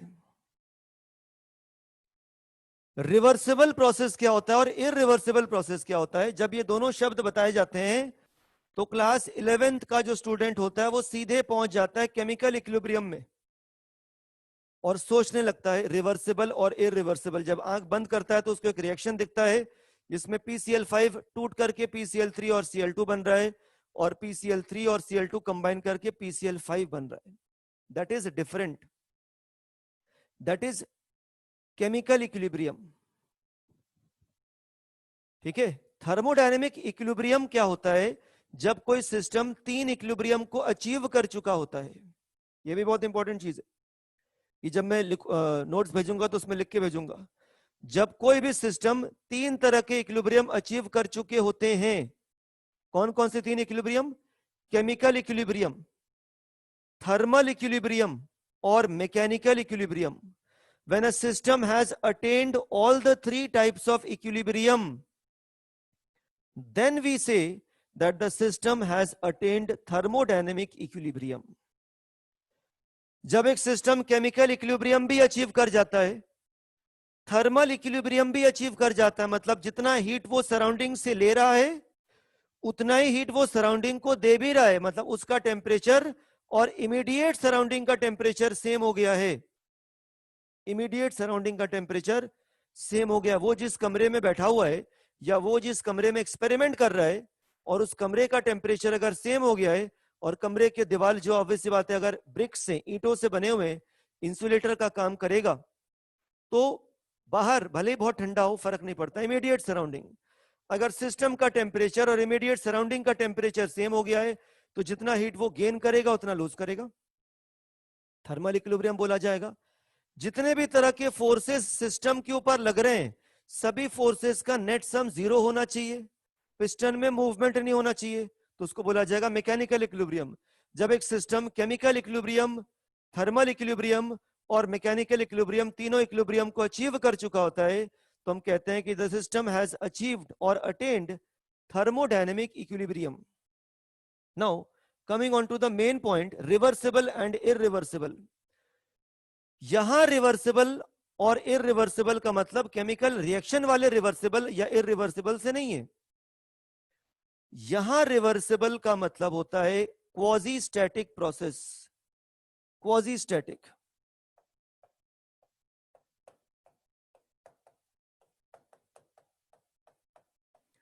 रिवर्सिबल वर्ड ज्यादा आपको देखने को मिलेगा केमिस्ट्री में और क्वाजी स्टैटिक वर्ड आपको ज्यादा देखने को मिलेगा फिजिक्स में। क्वाजी स्टैटिक प्रोसेस मतलब रिवर्सिबल प्रोसेस। क्या मतलब है इसका? और यहीं पर एक रेलेवेंट डिफरेंस आ जाता है फिजिक्स और केमिस्ट्री के थर्मोडायनेमिक्स में। फिजिक्स में we always study quasi static process. Physics में हम लोग हमेशा क्या पढ़ते हैं? क्वाजी स्टैटिक प्रोसेस पढ़ते हैं। फिजिक्स में we always study quasi static process, मतलब हमेशा सिस्टम के ऊपर जो भी वेट रखा जाता है या हटाया जाता है वो बहुत धीरे धीरे। मैं एक एग्जांपल बताता हूं आपको। ये एक कंटेनर है और इसके ऊपर पिस्टन है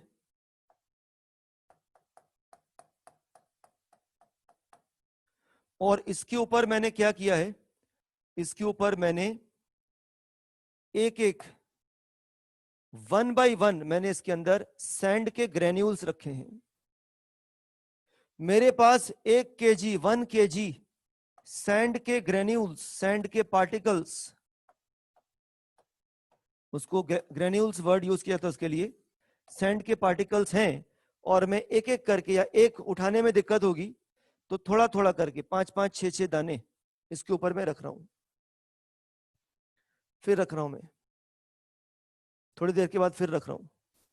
मतलब हर बार रखने के और ना रखने के बीच में 10-10 सेकंड, 15-15 सेकंड का गैप दे रहा हूं। मुझे 1 किलो पूरे सैंड के ग्रेन्यूल्स रखने हैं तो मैं ऐसा रखता जा रहा हूं, रखता जा रहा हूं, रखता जा रहा हूं और थक गया हूं। मान लो मैं 5-6 घंटे हो गए हैं तो मैंने छोड़ दिया उसको, फिर आराम वगैरह किया, फिर रखता जा रहा हूं। ऐसा करते करते मुझे मान लो 7 दिन लग जाते हैं, लेकिन अल्टीमेटली 7 दिन के बाद मैंने पूरे सैंड के ग्रेन्यूल्स को इसके अंदर रख दिया है। तो इसका मतलब सिस्टम का जो प्रेशर है वो मैंने बदला है, बहुत माइन्यूट चेंज किया है मैंने। डीपी चेंज प्रेशर मतलब माइनस पी एक्सटर्नल डीवी, जो प्रेशर में चेंज आ रहा है वो बहुत मामूली आ रहा है। पहले इसके ऊपर प्रेशर था 1 एटीएम, अब मैंने इसके ऊपर जो 2 4 5 सैंड के ग्रेन्यूल्स रखे उसके अंदर इसका प्रेशर हो गया 1 + 10⁻⁻5 एटीएम मान लो। फिर एक और बार रखा तो 1 + 2 × 10⁻⁻5, फिर रखा 1 + 3 × 10⁻⁻5। तो प्रेशर में जो चेंज आ रहा है वो ना के बराबर आ रहा है। Such process are known as quasi static process. Static मतलब रुका हुआ, क्वाजी स्टैटिक मतलब ऑब्जर्वर को पिस्टन में मूवमेंट दिखाई नहीं पड़ेगा, ऑब्जर्वर को पिस्टन में सडन मूवमेंट दिखाई नहीं पड़ेगा। ठीक है, इस प्रोसेस को हमने 7 दिन में किया। अगर कोई इस प्रोसेस को 1 साल में करता है तो वो और परफेक्ट क्वाजी स्टैटिक कहलाएगा।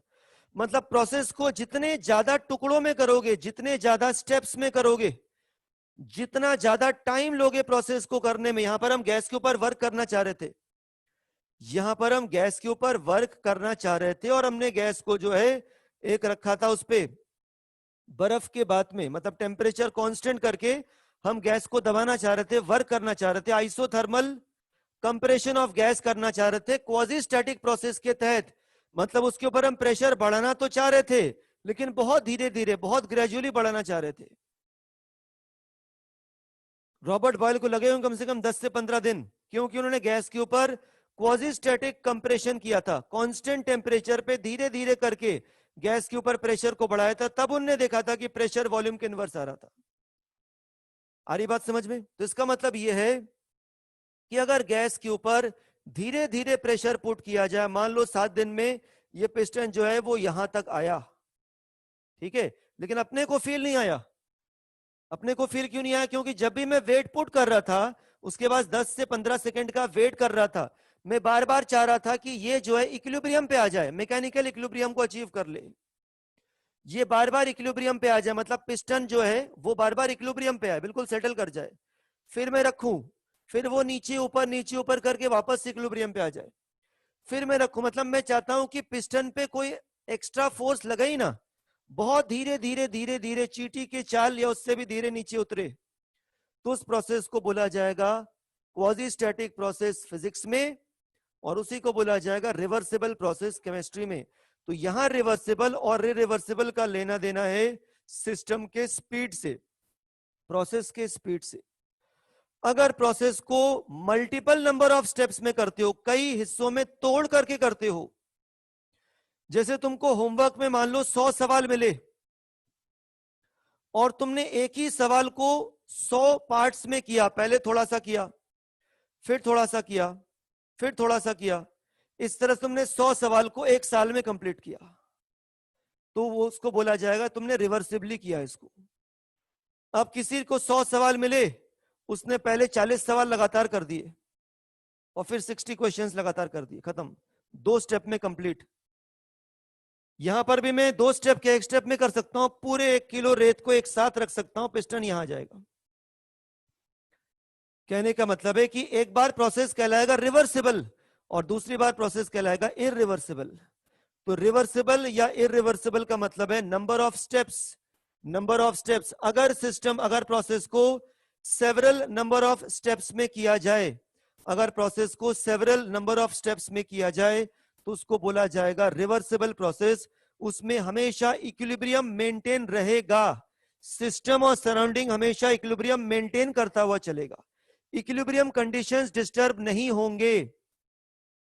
लेकिन जो इरिवर्सिबल प्रोसेस होगा उसमें प्रोसेस के दौरान इक्विलिब्रियम नहीं होगा, प्रोसेस स्टार्ट होने के पहले और जब प्रोसेस खत्म हो जाएगा तब इक्विलिब्रियम पे आ जाएगा। और एक और बात बहुत इंपॉर्टेंट है कि जितने भी स्टेट पैरामीटर्स होते हैं, state function, pressure, temperature, volume, internal energy, enthalpy, ये सब आप इक्विलिब्रियम पे डिफाइन कर सकते हैं। गैसियस स्टेट में आपने सुना होगा कि प्रेशर, वॉल्यूम, टेम्परेचर आप तभी डिफाइन कर सकती हो, मैक्सवेल ने ऐसा बोला है, लिखा है अपने पोस्टुलेट्स में, कि प्रेशर, टेम्परेचर, वॉल्यूम को आप तभी डिफाइन कर सकती हो जिस समय सिस्टम इक्विलिब्रियम पे है। मतलब अगर ये कंटेनर है और पिस्टन यहां पर है, जिस समय पिस्टन चल रहा है, नीचे उतर रहा है, उस समय प्रेशर को डिफाइन नहीं कर सकते। यहां आके रुक गया, सेटल कर गया, अब आप इसके प्रेशर को डिफाइन कर सकती हो। प्रोसेस के दौरान प्रेशर, वॉल्यूम, टेम्परेचर डिफाइन नहीं होता है। जब प्रोसेस खत्म हो जाता है और पिस्टन इक्विलिब्रियम पे आ जाता है, अब ऊपर नीचे नहीं करता, बिल्कुल सेटल कर गया है, उस समय आप इस सिस्टम का वॉल्यूम बता सकते हैं, टेम्परेचर बता सकते हैं, प्रेशर बता सकते हैं। मतलब pressure, temperature, volume gaseous state में सुना था, और इंक्रीज कर देता हूं, pressure, temperature, volume, internal energy, enthalpy, Gibbs free energy, entropy, change, ये सारी चीजें डिफाइनेबल तभी होते हैं जब प्रोसेस इक्विलिब्रियम पे आ जाता है, क्योंकि स्टेट फंक्शन है, इक्विलिब्रियम पर ही डिफाइन होगा। आ रही बात समझ में? प्रेशर इक्विलिब्रियम पर ही डिफाइन होता है। इसलिए वेपर प्रेशर जब पढ़ा तब भी बताया था मैंने कि वेपर प्रेशर तभी डिफाइन होता है जब रेट ऑफ वेपोराइजेशन और रेट ऑफ कंडेंसेशन दोनों इक्वल हो जाते हैं। समझ में आ रही बात? तो रिवर्सिबल प्रोसेस का क्या मतलब हो गया? रिवर्सिबल प्रोसेस मतलब क्वाजी स्टैटिक प्रोसेस, जिसका मतलब हो गया the process is done, the process is done in several number of steps, several number of steps,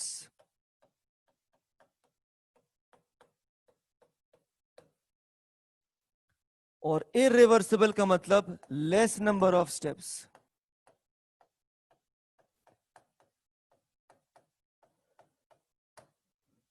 जितने कम स्टेप में करोगे उतना इरिवर्सिबल बोल पाओगे, जितने ज्यादा स्टेप्स में करोगे उतना उसको रिवर्सिबल बोल पाओगे। अब इसी 1 kg सैंड के ग्रेन्यूल्स को अगर किसी इंसान ने 10 साल में इसके ऊपर रखा तो वो ज्यादा रिवर्सिबल होगा उससे जो इसको 1 साल में रखा, और जिसने 1 साल में रखा वो ज्यादा रिवर्सिबल होगा एज कंपेयर टू जिसने 7 दिन में रखा। मतलब एक कंपैरिजन है। जैसे आप ऑर्गेनिक में कंपेयर कर दो ना कि formic acid is more acidic than acetic acid, या trichloro acetic acid is more acidic than formic acid, तो एसिटिक एसिड से भी ज्यादा एसिडिक हो गया। एक का दूसरे से कंपैरिजन, ऐसा नहीं बोलते हैं कि acetic acid is acidic, acetic acid is more acidic then propanoic acid, ऐसा। तो इसका मतलब यह है कि जिस प्रोसेस को जितने ज्यादा स्टेप्स में आप करेंगे वो उतना ज्यादा रिवर्सिबल माना जाएगा, और जिस प्रोसेस को जितने कम स्टेप्स में आप करेंगे उतना उसको इरिवर्सिबल माना जाएगा। ट्रू सेंस में कोई भी प्रोसेस 100% रिवर्सिबल तो हो ही नहीं सकता। क्यों? क्योंकि वो तो आइडियल केस है। एक इंसान ने अपना पूरा जीवन लगा दिया केवल सैंड के ग्रेन्यूल्स को रखने में, तो ऑब्वियस सी बात है उससे भी ज्यादा रिवर्सिबल होगा।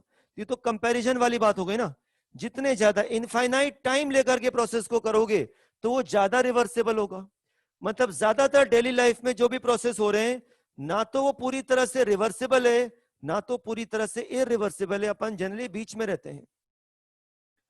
पूरी तरह से इरिवर्सिबल मतलब सडन चेंज होना चाहिए सिस्टम में, प्रोसेस होके तुरंत खत्म हो जाना चाहिए, टाइम टेंडिंग टुवर्ड्स 0 होना चाहिए, ये भी इंपॉसिबल है, थोड़ा टाइम लग जाता है, और टाइम टेंडिंग टुवर्ड्स इंफिनिटी होना चाहिए। लार्ज नंबर ऑफ स्टेप्स में प्रोसेस को करते जाइए तो वो रिवर्सिबल होगा। रिवर्सिबल में सिस्टम और सराउंडिंग अपने इक्विलिब्रियम कंडीशंस को मेंटेन रखता है, और इरिवर्सिबल में सिस्टम और सराउंडिंग इक्विलिब्रियम कंडीशंस केवल स्टार्टिंग में, प्रोसेस के स्टार्ट होने के पहले और प्रोसेस के खत्म होने के बाद केवल मेंटेन रखता है, बीच में मेंटेन नहीं कर पाता है। इसके ऊपर हम लोग और भी बहुत सारी बातें करेंगे क्योंकि बहुत इंटरेस्टिंग चीज है ये, क्योंकि इसका हम लोग फिजिक्स में केवल रिवर्सिबल वाला पार्ट ही पढ़ते हैं, लेकिन केमिस्ट्री में रिवर्सिबल और इरिवर्सिबल दोनों पढ़ते हैं। और खास करके जब तक केमिस्ट्री के सवालों में रिवर्सिबल लिखा ना रहे तब तक हम रिवर्सिबल वाले फॉर्मूले को यूज भी नहीं करते हैं और प्रोसेस को इरिवर्सिबल ही मान के चलते हैं, ये भी बात है। ठीक है, तो फिलहाल ये थोड़ा बहुत समझ में आया होगा रिवर्सिबल इरिवर्सिबल, अभी और डिटेल में बताऊंगा नेक्स्ट टर्न पे। और कोई प्रॉब्लम है किसी प्रोसेस में? तो यहां तक जो है साइक्लिक प्रोसेस तक लिख के भेजूंगा मैं। अब इसमें तो और भी कंटेंट बताना बाकी है। थोड़ा बहुत समझ में आया आपको? क्लियर हुआ कि क्या होता है रिवर्सिबल इरिवर्सिबल? ठीक है, काफी बच्चों को क्लियर हो गया है। तो नेक्स्ट टर्न पे जो है कंटिन्यू करेंगे। एक बार फोटो ले लीजिए तो उससे आप जो है कंपेयर कर पाएंगे। पहला स्लाइड है ये दूसरा है, सेकंड है, थर्ड, फोर्थ, ये याद करना पड़ेगा, बहुत इंपॉर्टेंट चीज है, फिफ्थ, सिक्स्थ, सेवेंथ, और ये तो कंटिन्यू करेंगी। ठीक है, तो जो आपको पीडीएफ भेजूंगा मैं उसके नीचे लिख दूंगा कि आपको बिगनर बॉक्स 1 में कहां से कहां तक सॉल्व करना है। एक रफ आइडिया दे रहा हूं कि क्वेश्चन नंबर 1 से लेकर के एटलीस्ट 10 तक तो कर ही सकती हो, बाकी मैं और चेक कर लूंगा। तो बिगनर बॉक्स 1 में क्वेश्चन 1 से 10 तक तो करना ही है। उसके आगे में भी देखूंगा कि अगर कवर हो चुका है तो वहां तक आपका होमवर्क रहेगा, उसका डिस्कशन भी करेंगे, क्योंकि थर्मो भी आयनिक जैसा है, आप पढ़ते जाओगे और क्वेश्चन सॉल्व करते जाओगे तो ही उसका फील आता जाएगा। ठीक है, चलिए नेक्स्ट टर्न पे आगे कंटिन्यू करेंगे।